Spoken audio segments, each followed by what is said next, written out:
काम नहीं चलता। मैंने कहा सूरह वाक़या पढ़ा करें। कहते हैं हजरत मैं बड़ी देर से पढ़ रहा हूँ। मैंने कहा चलें कुछ सदकात दे के देख लें। कहने लगे बड़ी देर से दे रहा हूँ।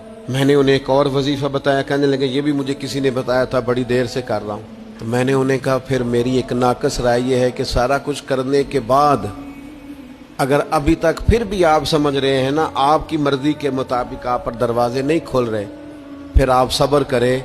जो मेरा रब चाहता है उस पर राजी रह के देखें जरा, फिर जरा राजी रह के देखें, फिर देखें कि मालिक का फैसला क्या है। वो आपके हक में कोई रहमत वाला फैसला ही फरमाएगा, फिर जरा इंतजार करके देखें, फिर जरा सब्र करके देखें। फिर वो कहता वबश्शिरी साबिरीन, महबूब ये जिन्होंने सब्र किया है ना इन्हें मेरी रहमत की खुशखबरी सुना दो। फिर वो कहता है बाकियों के पास माल होगा, दौलत होगी, इख्तिदार होगा, बड़ा कुछ होगा, इन्नल्लाह मअस साबिरीन, सब्र करने वालों के साथ रब करीम होगा।